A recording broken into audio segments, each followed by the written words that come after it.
Death is not just an existential reality beneath our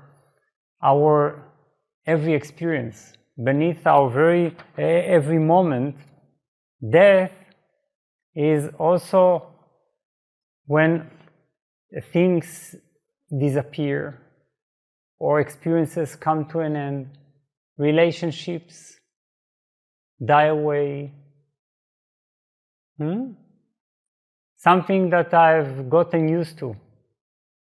Even there was it 2 years ago? There was 2 years ago, we lived in a different reality, right? A reality in which everything was open, and in retreat, I used to hug something like 80 people for 2 hours. I remember that very well. You remember that very well, right? Hugs in abundance. Who ever thought, right, that one day this would become a forbidden touch?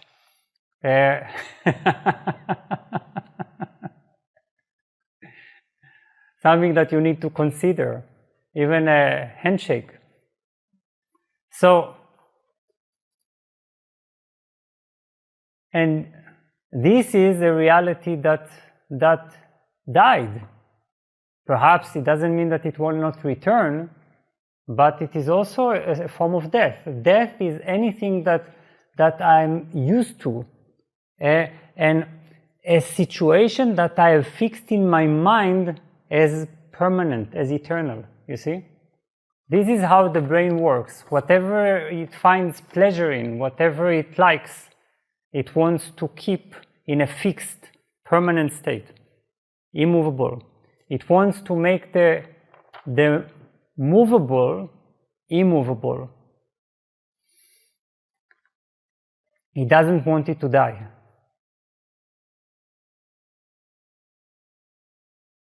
Sometimes the mind keeps even things that make it miserable. Sometimes this is because it still has the hope of making this a pleasant situation or a positive experience, and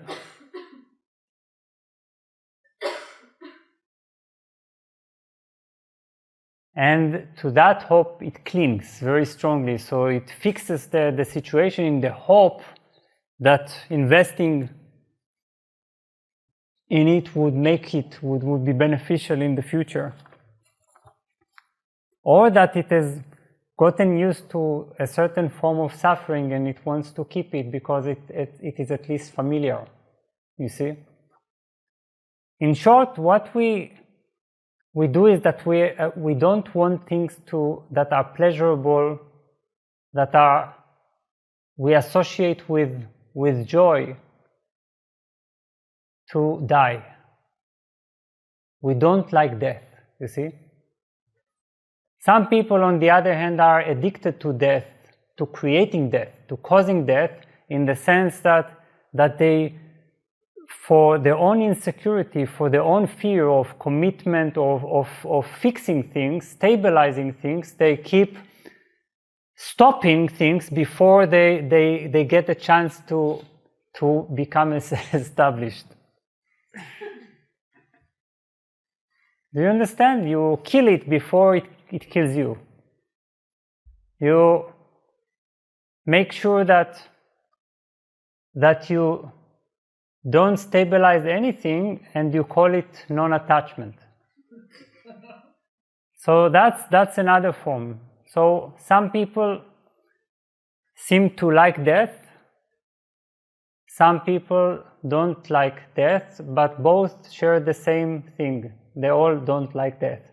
Why? Because also those who run away, they run away from something that symbolizes death to them. Do you understand?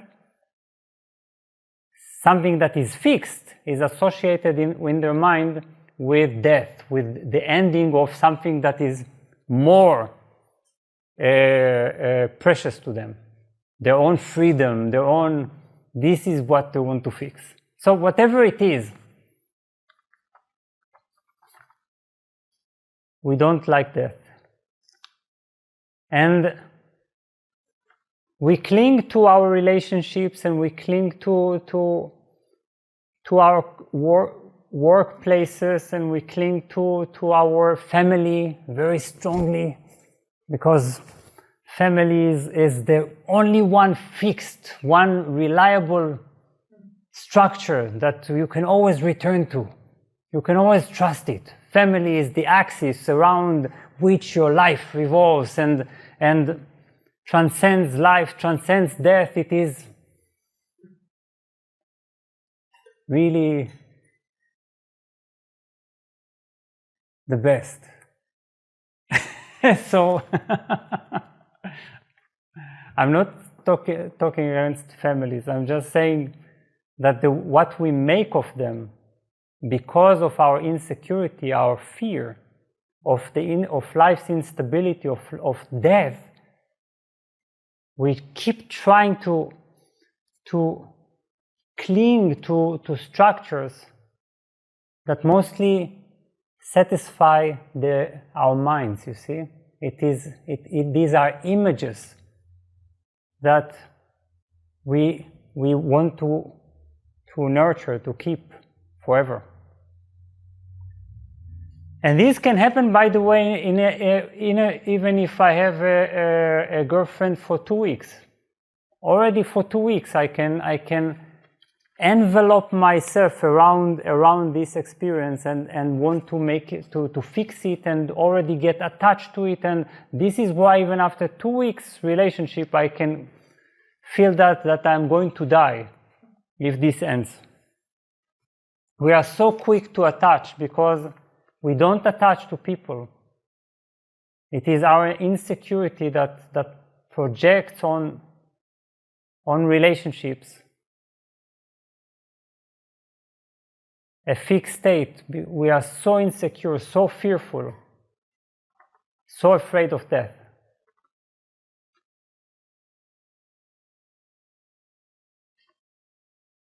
So this is why I appreciate very much that you call it death. Yes, it is small death, a small death, and there are many such deaths at life, in life,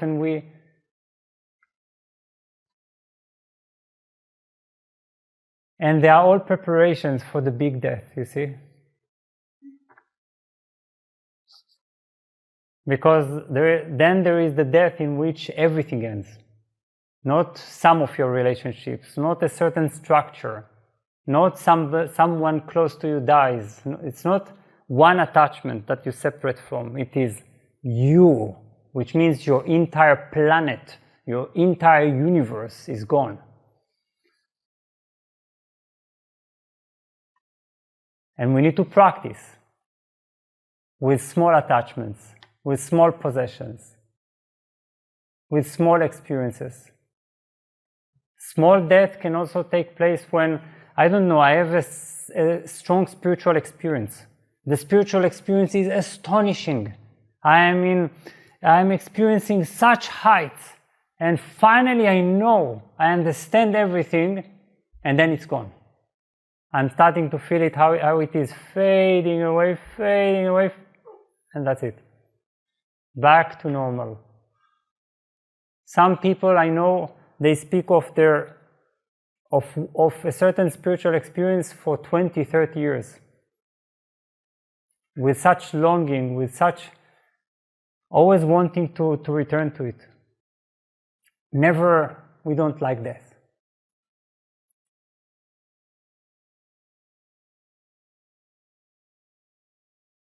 The brain likes repetition, it likes continuity.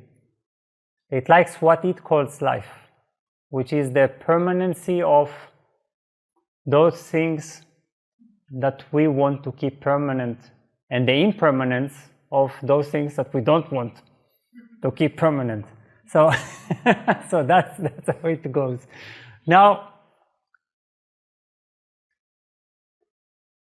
So then when the spiritual experience dies away, it is such a wonderful thing, you see. It is such a beautiful thing to let it die. You feel how it slowly dissolves. And you know that since you live in an impermanent world in which you yourself are impermanent, you yourself, what you are, is impermanent, there is so much beauty and love in death, you see. And the thing is that if you know how to let your spiritual experience die, really die, this is a spiritual experience in itself. This can be sometimes more transformative than the spiritual experience can be. Do you understand? If you know how to let it fully die, you die with it. And you die to your attachment, to your clinging to the self. Because you are this clinging, you are this desire for permanence. And when it all goes away, there is a tremendous liberation.